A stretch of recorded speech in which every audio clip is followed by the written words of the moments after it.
Hello dear students, welcome to the world केमिस्तान। और आज हम यहाँ पे अपने 12th केमिस्ट्री सिलेबस का फर्स्ट चैप्टर डिस्कस करने जा रहे हैं जिसका नाम है सॉलिड स्टेट। ठीक है, हमने 11th में लिक्विड एंड गैसेस स्टेट के बारे में ऑलरेडी डिस्कस कर रखा है। जो मैटर के 3 स्टेट्स हैं, सॉलिड, लिक्विड एंड गैसेस, उनमें से लिक्विड एंड गैसेस को हमने एक चैप्टर में पढ़ा था 11th में।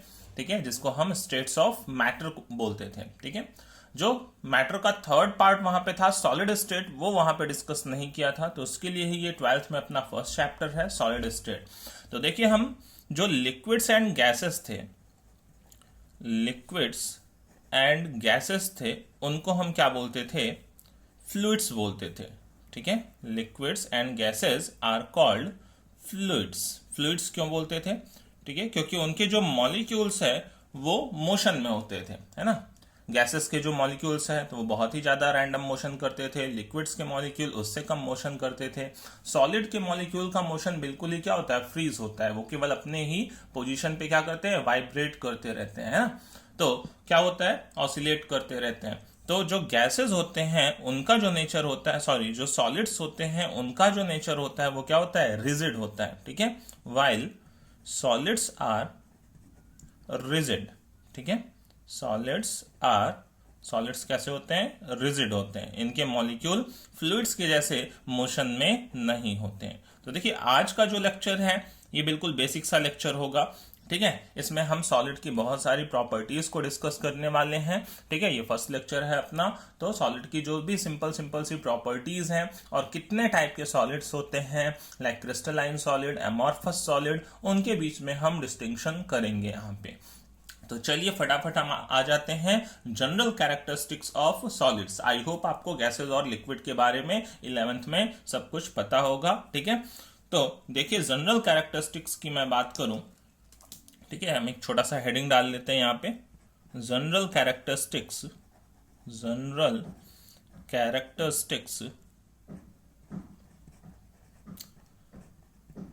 Of solids. वैसे तो ये चीज हम 9-10 से पढ़ते आ रहे हैं, ठीक है, कि भाई सॉलिड्स की जनरल कैरेक्टरिस्टिक क्या होती हैं, बट अब चैप्टर ही पूरा स्टार्ट हुआ है तो एक बार से मैं वापस से आपको रिव्यू करा देता हूं। ठीक है, तो देखिए, सबसे पहले हम बोलते थे क्या, सॉलिड्स में क्या होता है? जो वॉल्यूम होता है, मास होता है और शेप होता है, वो क्या होता है? डेफिनिट होता है ना। सबसे पहली बात हम करते हैं कि इनके पास, सॉलिड्स के पास क्या होता है? डेफिनिट मास होता है। ठीक है, इनका मास डेफिनिट होता है, वॉल्यूम में इनका डेफिनिट होता है। ठीक है, मास, वॉल्यूम एंड शेप। ठीक है, जैसे कि मैं ये जो पेन लिख रहा हूं, इसका मास फिक्स है, वॉल्यूम फिक्स है, शेप भी क्या है? वो भी फिक्स है, डेफिनिट है। ठीक है, सेकंड देखिए, जो इंटरमॉलिक्यूलर फोर्स ऑफ अट्रैक्शन, सबसे इंपॉर्टेंट बात है ना, जो कि इन तीनों ही स्टेट को, सॉलिड, लिक्विड, गैस को क्या करती है? डिस्टिंक्शन करती है उनके बीच में। ठीक है, वो क्या है? Intermolecular force of attraction. Gases के मॉलिक्यूल्स के बीच में सबसे कम होता है, लिक्विड के मॉलिक्यूल्स के बीच में ज्यादा फोर्स ऑफ अट्रैक्शन होता है। जो हमारे सॉलिड के मॉलिक्यूल्स हैं उनके बीच में क्या होता है? सबसे ज्यादा intermolecular force of attraction present होता है। ठीक है, तो इनके बीच में क्या होता है? intermolecular forces of attraction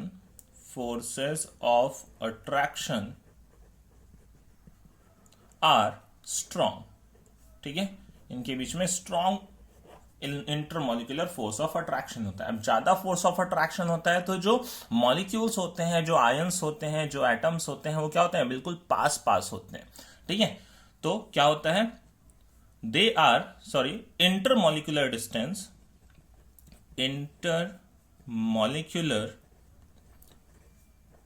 distances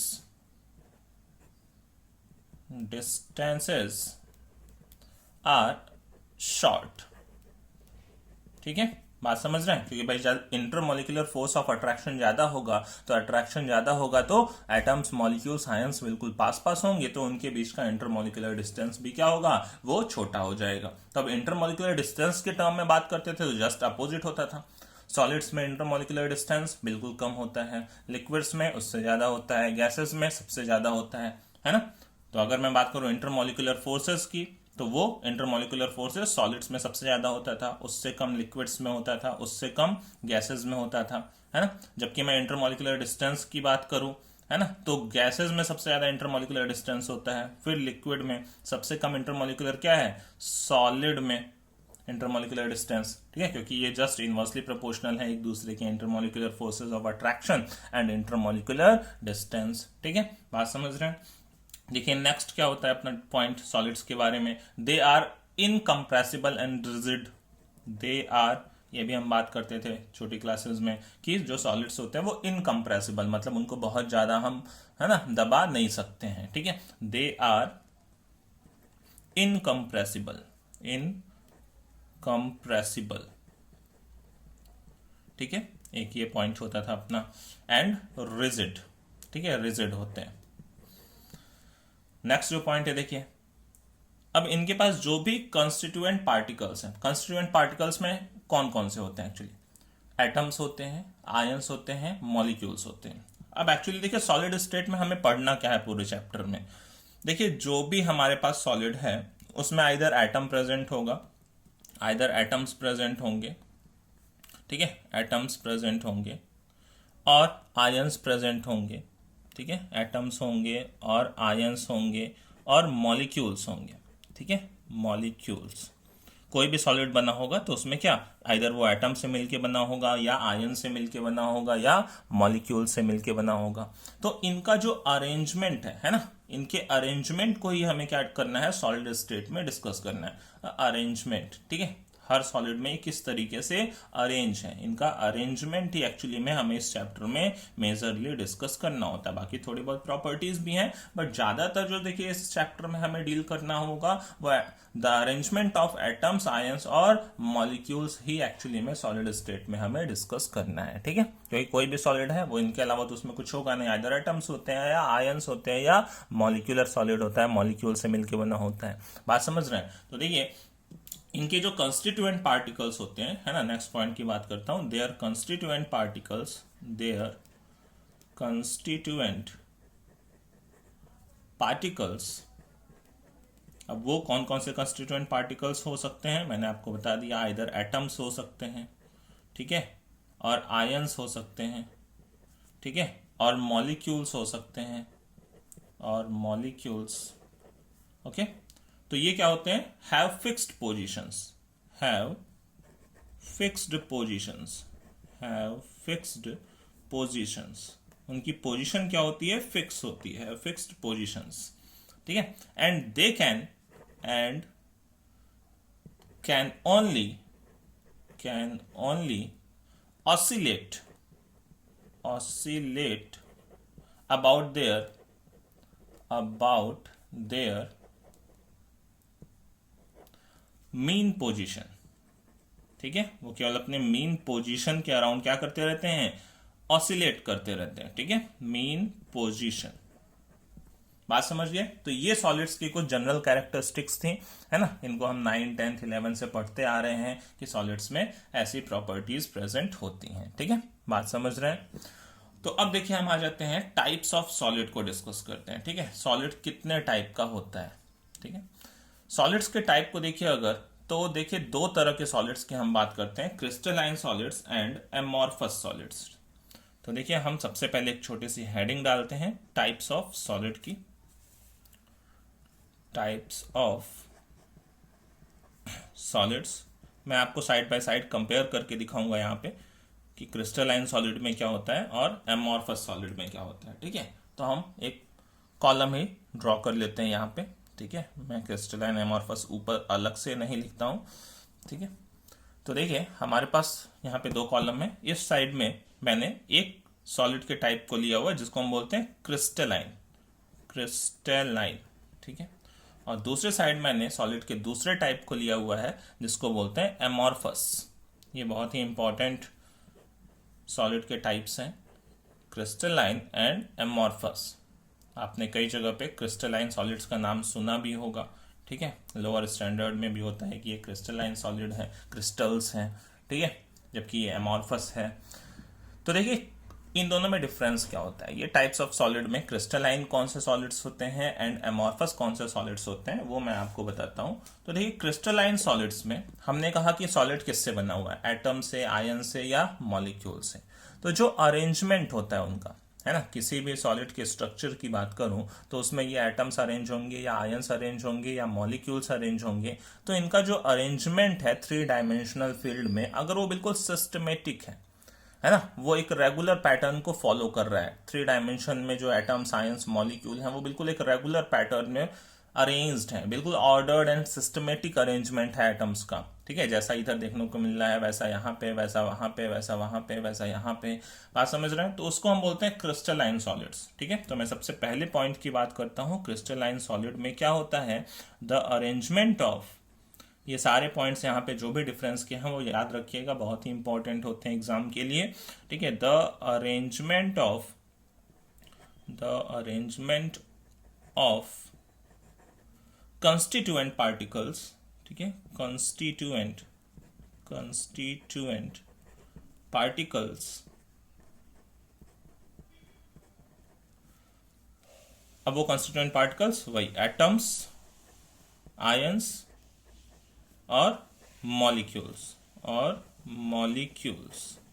ठीक है, इज ऑर्डर्ड का मतलब वेल मैनर्ड, ठीक है, और बोल सकते हैं सिस्टमेटिक, ठीक है, सिस्टमेटिक, वो सिस्टमेटिक होता है बहुत ही ज्यादा, बात समझ रहे हैं, ठीक है। तो जो भी हमारे पास एटम्स, आयंस या मॉलिक्यूल्स हैं, ठीक है, उनका जो अरेंजमेंट होता है वो ऑर्डर्ड होता है, और वो जो अरेंजमेंट होता है वो बहुत ही लॉन्ग रेंज को फॉलो करता है, मतलब यहां से लेके उधर की तरफ दूर तक चले जाए थ्री डायमेंशन में, तो वही अरेंजमेंट हमें देखने को मिलता है। तो इसी में मैं एक पॉइंट ऐड कर देता हूं कि it has long range order, it has long range order, ठीक है। यहाँ पे जो अरेंजमेंट है वो एक लॉन्ग रेंज ऑर्डर को फॉलो करता है। लॉन्ग रेंज ऑर्डर का मतलब समझ रहे हैं, खूब दूर तक चले जाए तो क्या होगा, वही सेम सिस्टम देखने को मिलता है, ठीक है। और जो पैटर्न होता है वही खुद को क्या करता रहता है, पीरियोडिकली रिपीट करता रहता है, जैसा पैटर्न इधर, फिर आगे वही पैटर्न, फिर आगे वही पैटर्न, ठीक है। तो द पैटर्न, ठीक है, जो पैटर्न होता है, पैटर्न रिपीट्स इटसेल्फ पीरियोडिकली, ठीक है, पीरियोडिकली, बात समझ रहे हैं, क्लियर। तो ये बात क्लियर हो गई, जो भी एटम, आयंस, मॉलिक्यूल्स हैं वो बिल्कुल वेल मैनर्ड में अरेंज होंगे, ठीक है, एक लॉन्ग रेंज ऑर्डर को फॉलो करेंगे, और जो पैटर्न होगा वो क्या करेगा, खुद को रिपीट करेगा, ठीक है, बार बार वही पैटर्न हमें पूरे सॉलिड में देखने को मिलेगा, ठीक है। अब चलिए बात कर लेते हैं हम एमॉर्फस सॉलिड की, ठीक है। एमॉर्फस सॉलिड में इसी का जस्ट अपोजिट होता है। एमॉर्फस सॉलिड में क्या होता है कि हमारे पास जो भी एटम, आयन, मॉलिक्यूल्स हैं वो इरेगुलरली अरेंज होते हैं या अनसिस्टमेटिक अरेंजमेंट होता है वहां पे, ठीक है। तो अब देखिए क्या होता है, ग्रीक में अगर मैं एमॉर्फोस का मतलब बोलूं, ठीक है, ग्रीक में अगर मैं एमॉर्फोस का मतलब बोलूं, एमॉर्फोस, तो उसका इटसेल्फ मीनिंग होता है नो फॉर्म, जिसका कोई फॉर्म नहीं है, ठीक है। एमॉर्फोस का मतलब ही होता है ग्रीक में नो फॉर्म, ठीक है, जिसका की कोई फॉर्म नहीं है, बात समझ रहे हैं। तो यहाँ पे देखिए हमने कहा इसका अपोजिट ही है ये, द अरेंजमेंट ऑफ, ठीक है, इसका जो पहला पॉइंट है, the arrangement of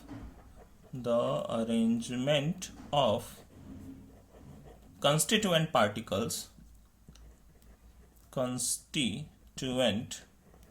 particles are irregular, ठीक है, are irregular, इनमें जो अरेंजमेंट होता है कंस्टिट्यूएंट पार्टिकल्स का वो कैसा होता है, इरेगुलर होता है, ठीक है, और बोल सकते हैं अनसिस्टमेटिक होता है, सिस्टमेटिक, क्लियर।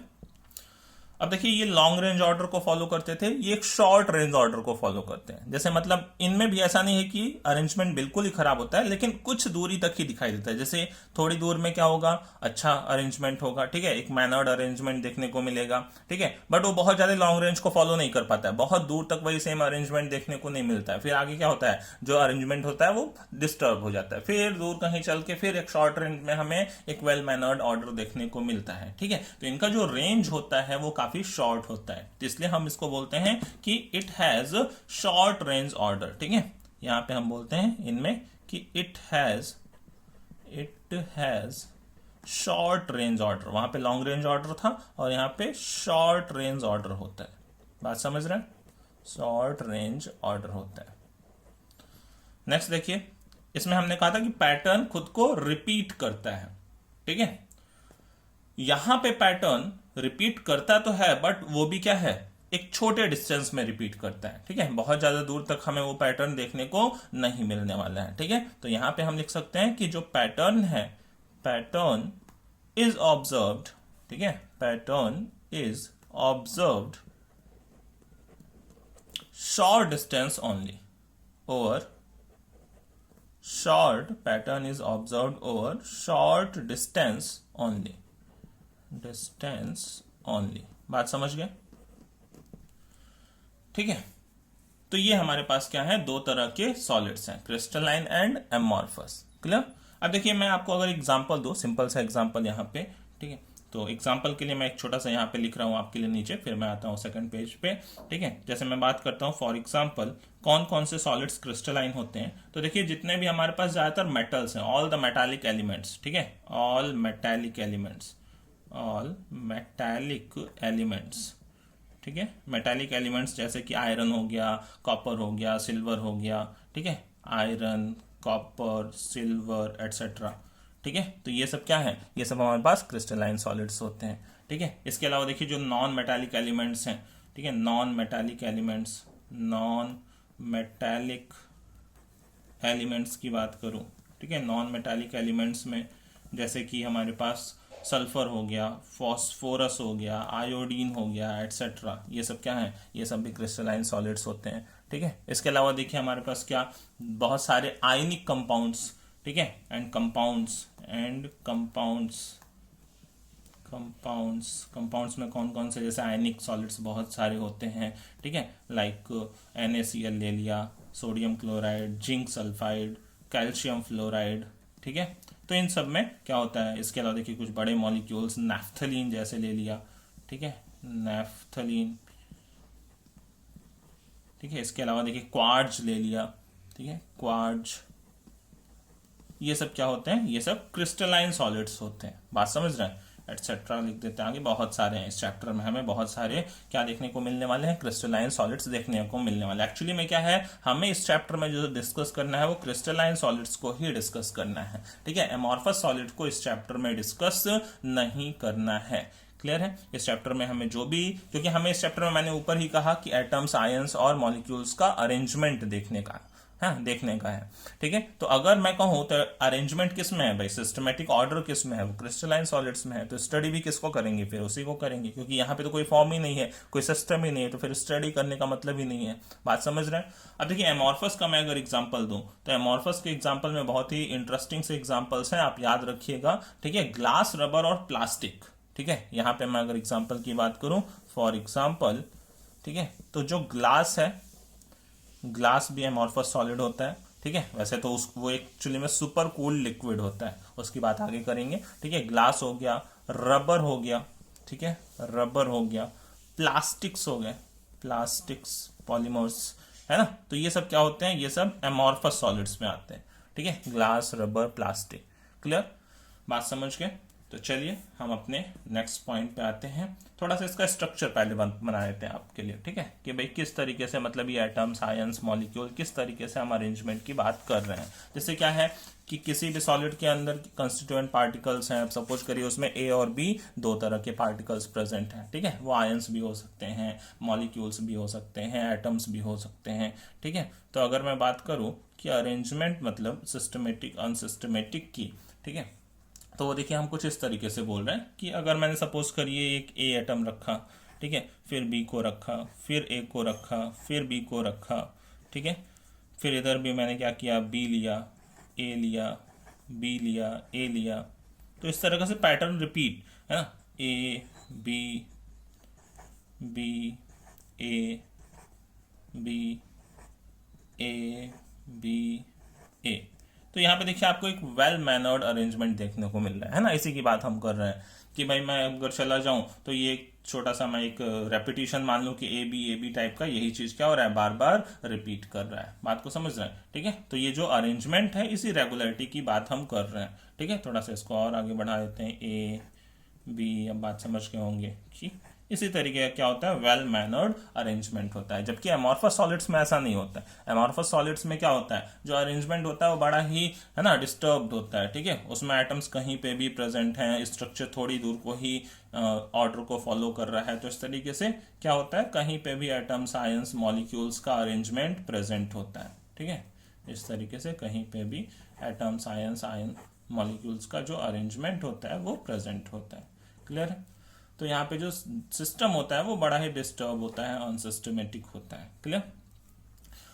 तो अब देखिए और प्रॉपर्टीज की बात करते हैं। ये तो हमने पहला एक डिस्टिंक्शन कर लिया कि यहाँ पे वेल मैनर्ड अरेंजमेंट होता है, यहाँ पे इरेगुलर अरेंजमेंट होता है, यहाँ सिस्टमेटिक, वहाँ अनसिस्टमेटिक, ठीक है। मैं ऊपर वापस से लिख देता हूँ। ऊपर हम इधर की तरफ बात कर रहे थे किसकी, क्रिस्टलाइन सॉलिड्स की बात कर रहे थे, है ना। यहाँ पे क्रिस्टलाइन सॉलिड्स की बात कर रहे थे, जबकि इस साइड में हम अपने एमॉर्फस सॉलिड की बात कर रहे थे, एमॉर्फस, ठीक है। तो मैंने यहाँ वापस से हेडिंग आपके लिए डाल दी है। अब देखिए जो नेक्स्ट डिस्टिंक्शन है वो क्या है, ठीक है।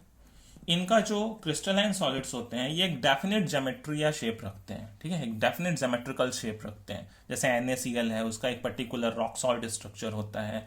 कैल्शियम फ्लोराइड है, उसका एक फ्लोराइड स्ट्रक्चर होता है, ठीक है।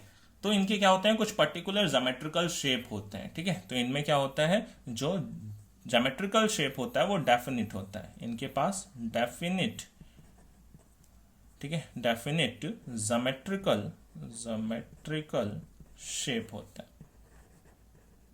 ओके। जबकि इनके पास क्या होता है, इनके पास इर्रेगुलर शेप होता है, इर्रेगुलर शेप होता है। इनका शेप वेल अरेंज्ड नहीं होता है, ठीक है। अच्छा ज्योमेट्रिकल शेप ये अटेन नहीं करते हैं, ठीक है। नेक्स्ट देखिए, इनका जो मेल्टिंग पॉइंट होता है वो बहुत ही शार्प होता है, ठीक है। इनका जो भी मेल्टिंग पॉइंट है, ठीक है, मेल्टिंग पॉइंट, ये बहुत ही इंपॉर्टेंट पॉइंट है। मेल्टिंग पॉइंट वो शार्प होता है। शार्प मेल्टिंग पॉइंट का मतलब क्या है, एक पर्टिकुलर टेम्परेचर पे पूरा का पूरा सॉलिड क्या हो जाता है, मेल्ट हो जाता है। शार्प का मतलब समझ रहे हैं। जैसे मैंने कहा इस वाले सॉलिड का जो मेल्टिंग पॉइंट है वो है 1200 केल्विन। तो अगर मैं 1200 केल्विन दे दूंगा, ठीक है, तो वो सॉलिड क्या हो जाएगा, पूरा मेल्ट हो जाएगा। तो एक पर्टिकुलर टेम्परेचर होता है। शार्प का मतलब क्या होता है, एक पर्टिकुलर टेम्परेचर, है ना, एक पर्टिकुलर टेम्परेचर पे क्या हो जाता है, सारे के सारे सॉलिड मेल्ट हो जाते हैं। मैं किसी दूसरे सॉलिड पे 1500 केल्विन पे मेल्ट हो जाएगा, किसी तीसरे सॉलिड पे है ना 1000 केल्विन पे ही मेल्ट हो जाएगा। वो तो अलग अलग सॉलिड्स के लिए अलग अलग होता है, ठीक है, क्लियर है। बट हर एक सॉलिड का अगर वो क्रिस्टलाइन है तो उनका क्या होता है, एक शार्प मेल्टिंग पॉइंट होता है। क्यों शार्प है, क्योंकि देखिए जब रेगुलर अरेंजमेंट है तो हर तरफ देखूंगा तो मैं सेम टाइप के ही बॉन्ड प्रेजेंट होंगे।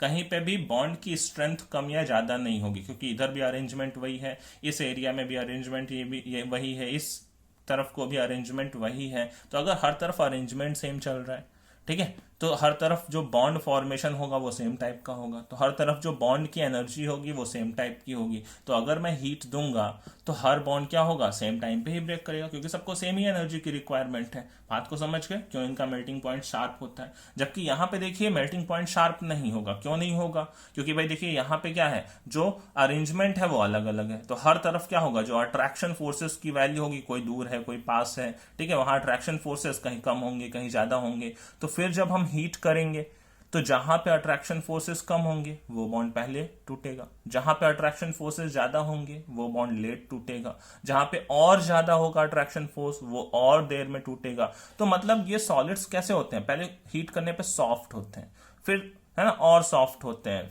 ठीक है, फिर तब जाके फिर फाइनली क्या होते हैं, मेल्ट होते हैं। जैसे रबर को ही देखा है, प्लास्टिक को ही देखा, पहले उसको हीट करते हैं तो क्या होता है, पहले वो सॉफ्ट होते हैं, फिर जाके फाइनली करते करते वो क्या होते हैं, मेल्ट होते हैं। ठीक है, तो यहाँ पे जो इनका मेल्टिंग पॉइंट होता है वो शार्प नहीं होता है, वो किसको फॉलो करता है, एक रेंज को फॉलो करता है। तो यहाँ पे हम लिख सकते हैं कि melting point follow a range, ठीक है, एक रेंज को फॉलो करता है, बराबर। और इसमें क्या होता है, सॉफ्ट होता है material, soften over a range of temperature, जो भी मटेरियल हमने लिया हुआ है उसको हीट करते हैं तो वो सॉफ्ट होता है over a range of temperature. बात समझ गए, क्लियर। ये बहुत ही इंपॉर्टेंट पॉइंट है, ध्यान रखिएगा, ठीक है। चलिए अब बात करते हैं नेक्स्ट पॉइंट की, नेक्स्ट पॉइंट पे आ जाते हैं। अगर देखिए मैं जो क्रिस्टलाइन सॉलिड्स हैं उनको मैं एक शार्प एज टूल से कट करूं, लाइक नाइफ हुआ, नाइफ से कट करूं, तो इनको कट करूंगा तो देखिए कहीं से भी मैं कट कर दूं तो फिर से जो सरफेस प्रोड्यूस होगा, नया सरफेस, वो बिल्कुल क्या होगा, स्मूथ होगा। ठीक है, तो नेक्स्ट पॉइंट यही है हमारे पास, क्योंकि फिर से वो बिल्कुल मैनर्ड अरेंजमेंट ही देखने को मिलेगा सरफेस पे। ठीक है, तो यहाँ पे क्या कहता है, एक नेक्स्ट पॉइंट होता है, when cut with a sharp aged, ठीक है, sharp aged tool, the newly generated surface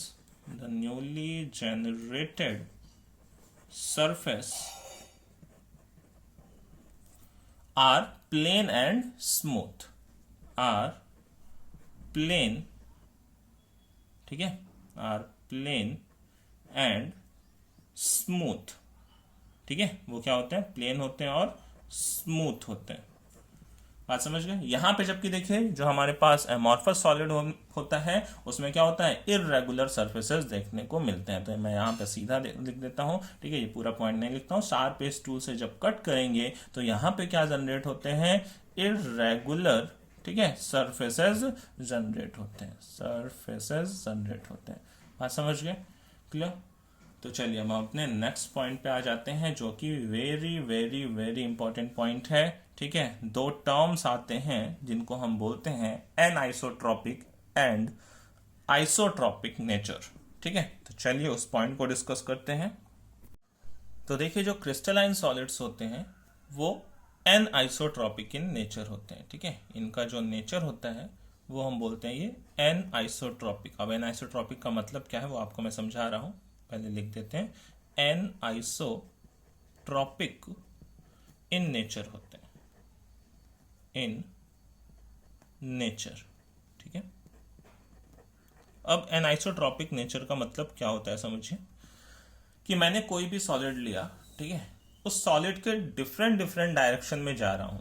ठीक है, तो जो फिजिकल प्रॉपर्टीज है, बहुत सारी फिजिकल प्रॉपर्टी, जैसे इलेक्ट्रिकल रेजिस्टेंस हुआ, ठीक है, रिफ्रैक्टिव इंडेक्स हुआ, तो वो फिजिकल प्रॉपर्टीज में मुझे वेरिएशन देखने को मिले। मतलब along this axis, along this axis, along this axis, different physical properties में वेरिएशन देखने को मिले। मतलब इधर की तरफ इलेक्ट्रिकल रेजिस्टेंस कुछ और हो, इधर की तरफ इलेक्ट्रिकल रेजिस्टेंस कुछ और हो, तो उसे ही हम क्या बोलते हैं, उसे हम बोलते हैं क्या, कि वो जो सॉलिड है वो कैसा है, वो एन आइसोट्रॉपिक नेचर का है। ठीक है, तो ध्यान रखिए जो क्रिस्टलाइन सॉलिड्स होते हैं वो एन आइसोट्रॉपिक इन नेचर होते हैं। ठीक है, अब एन आइसोट्रॉपिक नेचर का मतलब क्या है मैं आपके लिए नीचे लिख देता हूं।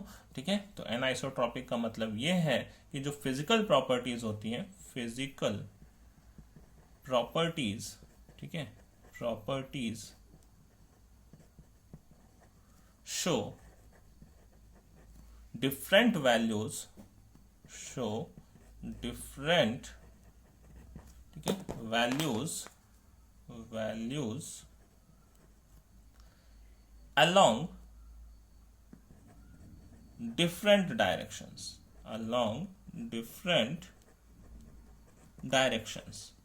ठीक है, बात समझ रहे हैं।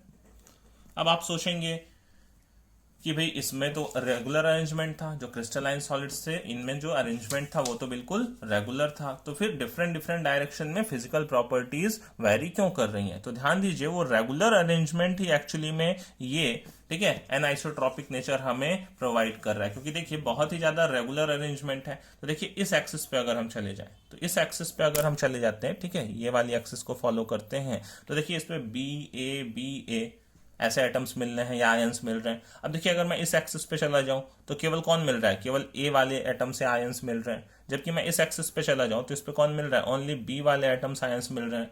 तो बात समझ रहे हैं? डिफरेंट डिफरेंट एक्सिस पे देखिए अरेंजमेंट ही डिफरेंट डिफरेंट है।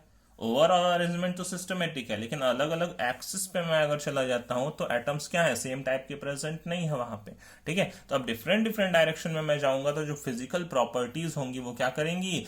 वो तो एटम्स से, आयन से, मॉलिक्यूल से ही जनरेट होंगी, तो वो क्या होने वाली हैं? वो फिर डिफर होने वाली हैं। तो इसीलिए हमने कहा कि जो एन आइसोट्रॉपिक नेचर है वो रखते हैं कौन से? Crystalline solids. Physical properties show different values along different direction. जैसे फिजिकल प्रॉपर्टीज कैसे, वो कौन सी फिजिकल प्रॉपर्टीज? जैसे कि अब हम बात कर ले इलेक्ट्रिकल रेजिस्टेंस की, ठीक है, इलेक्ट्रिकल रेजिस्टेंस की, ठीक है। इसके अलावा देखिए रिफ्रैक्टिव इंडेक्स की और रिफ्रैक्टिव इंडेक्स, ठीक है। तो इस तरह के फिजिकल प्रॉपर्टीज की बात हो रही है। और भी बहुत सारी फिजिकल प्रॉपर्टीज हो सकती हैं, है ना। तो इस तरह की फिजिकल प्रॉपर्टीज। अब देखिए इसमें क्या होता है, जो हमारे पास एमॉर्फस सॉलिड्स होते हैं वो कैसे होते हैं? वो जस्ट इसका अपोजिट होगा। वो कैसे होते हैं? वो आइसोट्रॉपिक इन नेचर होते हैं, ठीक है। इसमें मैं बात करूं तो आइसोट्रॉपिक इन नेचर होते हैं। आइसोट्रॉपिक का मतलब वही कि अब इनमें जो फिजिकल प्रॉपर्टीज होंगी वो डिफरेंट डिफरेंट डायरेक्शंस में वेरी नहीं करेंगी, ठीक है। तो आइसोट्रॉपिक इन नेचर। अब इसमें ऐसा क्यों हुआ? इसमें तो बल्कि अरेंजमेंट क्या था? अरेंजमेंट तो इरेगुलर था। लेकिन देखिए अब मैं अलग अलग एक्सेस पे जाऊंगा तो मुझे हर टाइप के आइटम्स देखने को मिलेंगे, क्योंकि इरेगुलर अरेंजमेंट ही इस चीज को फैसिलिटेट कर रहा है। मतलब हर एक्सिस पे हर कोई एटम प्रेजेंट है। इस एक्सिस पे चला जाऊं तो भी बी ए सारी प्रेजेंट थे। इस एक्सिस पे चला जाऊं तो भी ए बी ए सब प्रेजेंट थे। इस एक्सिस पे चला जाऊं तो भी बी ए बी सब आगे तक सब प्रेजेंट होंगे। मतलब हर एक्सिस पे हर एटम हमें देखने को मिलेगा, ठीक है। जबकि यहाँ पे ऐसा नहीं हो रहा था। तो यहाँ पे हर एक एक्सिस के अलोंग जाऊंगा तो मुझे सारे एटम्स आगे देखने को मिलेंगे। तो जो ये इनकी फिजिकल प्रॉपर्टीज हैं वो along the axis different different very नहीं करती हैं, ठीक है। तो इनमें क्या होता है? सेम फिजिकल प्रॉपर्टीज होती हैं अलोंग डिफरेंट डायरेक्शंस, है ना। सेम फिजिकल प्रॉपर्टीज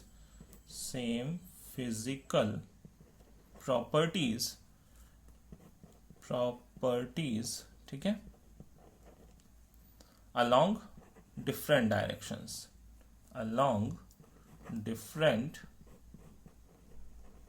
डायरेक्शंस, ठीक है, डायरेक्शंस। आई होप आपको बात समझ में आ रही होगी। आइसोट्रॉपिक का मतलब same physical properties in different directions. इसमें क्या है? Different physical properties in different directions, ठीक है। तो जो फिजिकल प्रॉपर्टीज है उनमें यहाँ डिफरेंट वैल्यूज देखने को मिलते हैं, ठीक है, अलग अलग एक्सिस के अलोंग। क्लियर है? तो ये हमने बात कर ली आइसोट्रॉपिक एंड एनाइसोट्रॉपिक नेचर की, ठीक है। तो चलिए यहाँ पे मैं एक और छोटा सा पॉइंट है वो भी जस्ट नीचे मैं लिखे देता हूँ, थोड़ी सी जगह मुझे बची हुई है, और वो भी एक यहाँ पे पॉइंट जनरेट होता है और लास्ट पॉइंट है, ठीक है। लास्ट पॉइंट देखिए क्या है, जो ये क्रिस्टलाइन सॉलिड्स हैं ये खुद को ट्रू सॉलिड्स बोलते हैं। एक्चुअली खुद को नहीं बोलते हैं, हम बोलते हैं, बट ये क्या होते हैं? ट्रू सॉलिड्स में कंसीडर होते हैं। इनको हम ट्रू सॉलिड्स बोलते हैं। जो हमारे पास क्रिस्टलाइन सॉलिड्स हैं उनको ट्रू सॉलिड्स बोला जाता है, ठीक है, ये रियल सॉलिड्स हैं। जबकि हमारे पास जो होते हैं एमॉर्फस सॉलिड्स, इनको ट्रू सॉलिड्स नहीं बोलते, इनको क्या बोलते हैं हम? ये स्यूडो सॉलिड्स हैं, ठीक है, स्यूडो सॉलिड्स, ठीक है, स्यूडो सॉलिड्स हैं। स्यूडो सॉलिड्स, या देखिए इनको एक और नाम देते हैं, और ये सुपर कूल्ड लिक्विड्स हैं, ठीक है, और स्यूडो सॉलिड्स, और देखिए इनको एक और चीज बोलते हैं, ये सुपर कूल्ड लिक्विड्स। जैसे ग्लास मैंने कहा, ठीक है, ग्लास क्या है? एक लिक्विड है एक तरीके से, ठीक है। वो उसकी जो डेंसिटी है, विस्कोसिटी है वो काफी हाई है, ठीक है। तो ये क्या है? सुपर कूल्ड लिक्विड्स भी बोले जाते हैं, ठीक है, सुपर कूल्ड लिक्विड्स, तो ध्यान दीजिएगा, एमॉर्फस सॉलिड्स को स्यूडो सॉलिड्स भी बोलते हैं या सुपर कूल्ड लिक्विड्स भी बोलते हैं। ठीक है, मतलब लिक्विड है, वेरी वेरी लो टेम्परेचर पे हमने क्या कर रखा है, उनको फ्रीज कर रखा है। ठीक है, क्लियर है, सुपर कूल्ड लिक्विड्स। तो अब देखिए, मैं आपके लिए एक छोटा सा क्वेश्चन देता हूं। उस क्वेश्चन में हमें बताना है कि एमॉर्फस एंड क्रिस्टलाइन सॉलिड्स क्या है। फिर मैं आपको कुछ फैक्ट्स के बारे में बताऊंगा। इस चैप्टर का जो शुरू का पार्ट है वो थोड़ा सा थियोरेटिकल है, बट आगे बहुत मजा आने वाला है। ठीक है, आगे हमें स्ट्रक्चर से डील करना है ओनली चैप्टर में। ठीक है, तो देखिए मैं आपके लिए एक क्वेश्चन लिखता हूँ। उसमें एक्चुअली में हमें एक तरीके से वो याद ही कर लेना, क्योंकि एग्जाम में उस तरह का क्वेश्चन आता है। ठीक है, कि कौन सा इसमें से गिवन सॉलिड्स में कौन एमॉर्फस है एंड कौन क्रिस्टलाइन है। ठीक है, तो मेरे पास क्वेश्चन है कि आइडेंटिफाई करना है, आइडेंटिफाई क्रिस्टलाइन। ठीक है, आइडेंटिफाई एमॉर्फस और क्रिस्टलाइन। ठीक है, एमॉर्फस और क्रिस्टलाइन, क्रिस्टलाइन। ठीक है, अब देखिए हमारे पास क्या क्या लिखा हुआ है यहाँ पे। एक बात करता है पॉलीयूरेथेन की, पॉलीयूरेथेन की। ठीक है, सेकंड देखिए हमारे पास लिखा हुआ नैफ्थलीन, PHTHALENE। थर्ड लिखा हुआ है benzoic acid, benzoic acid. Next potassium nitrate, potassium nitrate. Next लिखा हुआ है हमारे पास सेलोफेन। ठीक है, सेलोफेन। नेक्स्ट हमारे पास लिखा हुआ है PVC, जिसको हम क्या बोलते हैं, पॉलीमर होता है, पॉलीविनाइल क्लोराइड, पॉलीविनाइल क्लोराइड। ठीक है, नेक्स्ट हमारे पास है fibre glass, fibre glass. Next हमारे पास है कॉपर और लास्ट टेफ्लॉन। ठीक है, आई होप आपने इसमें से ज़्यादातर के नाम सुने होंगे। कुछ यहाँ पे पॉलीमर्स प्रेजेंट है। एक्चुअली जब हम 12th के चैप्टर पॉलीमर में जाएंगे, ठीक है, तो वहाँ पे ये सब चीज़ें तो आपको ज़्यादा देखने को मिलेंगी। जैसे PVC हो गया, PVC पॉलीविनाइल क्लोराइड एक पॉलीमर है। टेफ्लॉन भी क्या है, एक पॉलीमर है। ठीक है, तो देखिए जो ज्यादातर पॉलीमर्स होते हैं इस तरीके के, ठीक है, प्लास्टिक टाइप के, वो सब क्या होता है, वो एमॉर्फस सॉलिड्स होते हैं। ठीक है, तो मैं अगर यहाँ पे बात कर लूँ, PVC हो गया, तो PVC एक एमॉर्फस सॉलिड है, ये एक पॉलीमर होता है। ठीक है, प्लास्टिक टाइप का, आपने देखा होगा PVC के पाइप्स। ठीक है, टेफ्लॉन, टेफ्लॉन की देखिए हम कोटिंग करते हैं, वो जो हमारे पास यूटेंसिल्स होते हैं क्या, नॉन स्टिकी वेयर के। ठीक है, नॉन स्टिकी वेयर के जो भी हमारे पास वो पैंस वगैरह होते हैं, उन पे वो जो ब्लैक कलर की कोटिंग होती है वो टेफ्लॉन की होती है। तो टेफ्लॉन भी एक तरह का क्या है, पॉलीमर है, और वो भी कैसा है, एमॉर्फस है। ठीक है, ये PVC भी एक पॉलीमर है, वो जो पाइप्स आते हैं, और टेफ्लॉन की कोटिंग आपने देखी होगी। ठीक है, नॉन स्टिकी वेयर कुकिंग पैंस के ऊपर। ठीक है, जबकि देखिए कॉपर, कॉपर की मैं बात करूं तो कॉपर तो एक मेटल है, कॉपर मेटल। और पीछे मैंने कहा ज्यादातर मेटल्स कैसे होते हैं, जो मेटल्स हैं वो कैसे होते हैं, वो क्रिस्टलाइन सॉलिड्स होते हैं। तो कॉपर कैसा हुआ, वो क्रिस्टलाइन सॉलिड है। ठीक है, फाइबर ग्लास, ठीक है, ग्लास को हमने क्या बोला, ग्लास भी कैसा है, एमॉर्फस सॉलिड के अंदर आता है। तो ये सब बातें आपको ध्यान में रखनी है। ठीक है, आप एक, ठीक है, सेलोफेन, सेलोफेन भी देखिए एमॉर्फस ही होता है। ठीक है, बायो वाले बच्चों ने ज्यादा सेलोफेन के बारे में पढ़ा होगा। ठीक है, पोटेशियम नाइट्रेट, पोटेशियम नाइट्रेट देखिए आयनिक कंपाउंड है, और आयनिक कंपाउंड ज्यादातर क्या होते हैं, वो क्रिस्टलाइन सॉलिड्स होते हैं। ठीक है, तो जो पोटेशियम नाइट्रेट है वो कैसा है, क्रिस्टलाइन सॉलिड है। बेंजोइक एसिड भी क्रिस्टलाइन होगा, वेल स्ट्रक्चर्ड में, है ना, अरेंज होता है। ठीक है, नैफ्थलीन की बात बोलो, बिल्कुल सिस्टमेटिक अरेंजमेंट होता है इनके भी, ये भी क्रिस्टलाइन सॉलिड्स होते हैं, जबकि ये भी एक पॉलीमर, पॉलीयूरेथेन। ठीक है, तो ये भी क्या होता है, एमॉर्फस। ठीक है, तो ये बातों को आपको ध्यान में रखना है। कभी कभी ये क्वेश्चन भी एग्जाम में आता है कि इसमें से आइडेंटिफाई करना है हमें कि कौन क्रिस्टलाइन है एंड कौन एमॉर्फस है। ठीक है, सब कर लिया हमने, ओके। तो चलिए देखिए कुछ और फैक्चुअल पॉइंट्स पे आते हैं, कुछ फैक्ट्स पे आते हैं इसको छोड़ के। ठीक है, वो कुछ इंपॉर्टेंट पॉइंट्स मैं आपको नोट करा देता हूं। तो देखिए जो सबसे पहला इंपॉर्टेंट पॉइंट है, ये साइड में मैं स्टार्ट करता हूं। सबसे जो पहला इंपॉर्टेंट पॉइंट है उसको ध्यान दीजिए कि जो क्वार्ट्ज है, ठीक है, क्वार्ट्ज की अगर मैं बात करूं तो वो ग्लास में कन्वर्ट हो सकता है बाय हीटिंग, और उसको फिर कूल करें रैपिडली। क्वार्ट्ज कैसा होता है एक्चुअली में, ठीक है, क्वार्ट्ज एक तरीके का क्रिस्टलाइन सॉलिड होता है जिसमें लॉन्ग रेंज ऑर्डर होता है। फिर जब हम उसको हीट कर देते हैं तो हीट करते हैं तो उसका अरेंजमेंट टूट जाता है, और अगर उसको रैपिडली कूल कर दें तो फिर वो अरेंज हो जाएगा, बट वो क्या हो जाएगा, अब रैपिडली कूल करेंगे तो अनसिस्टमेटिक अरेंजमेंट हो जाएगा, है ना, बहुत अच्छा सिस्टम जनरेट वहां पे नहीं हो पाएगा, ठीक है। तो जो क्वार्ट्ज होता है वो अगर वो हीट करके फिर वापस से रैपिडली कूल कर दे तो वो ग्लास में कन्वर्ट हो जाता है, मतलब एक क्रिस्टलाइन सब्सटेंस किस में चला जाता है, इस तरीके से एक एमोर्फस सब्सटेंस में चला जाता है, ठीक है। तो हम कहते हैं कि यहां पे देखिए आपके लिए एक पॉइंट लिख रहा हूं मैं इंपॉर्टेंट सा, कि क्वार्ट्ज कैन बी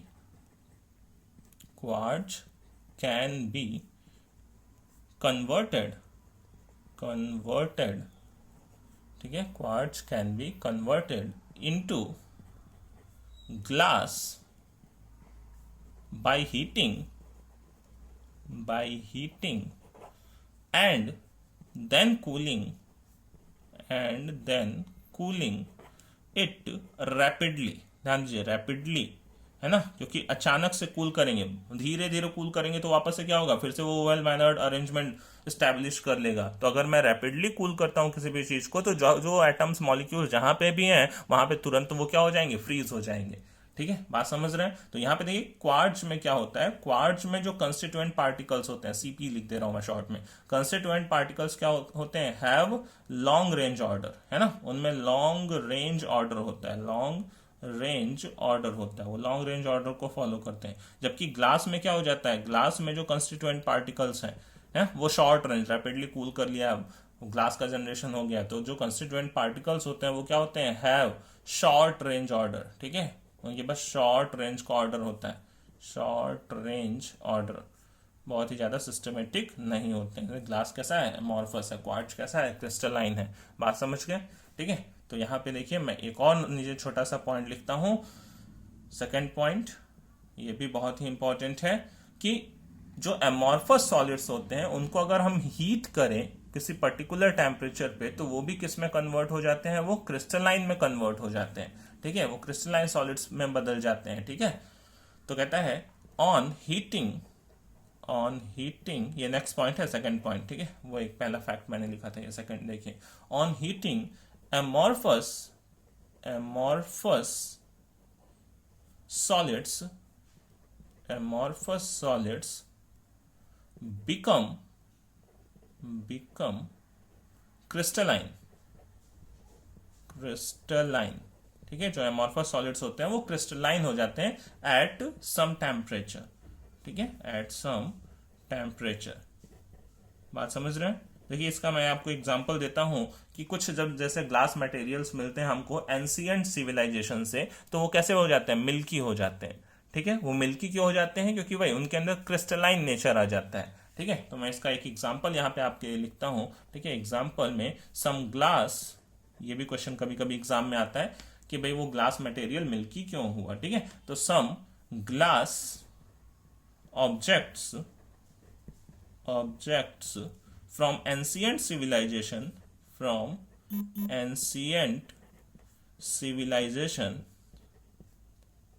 ठीक है, become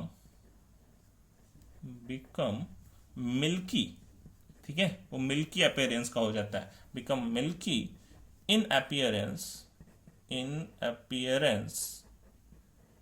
because of some crystallization, ठीक है, in appearance because of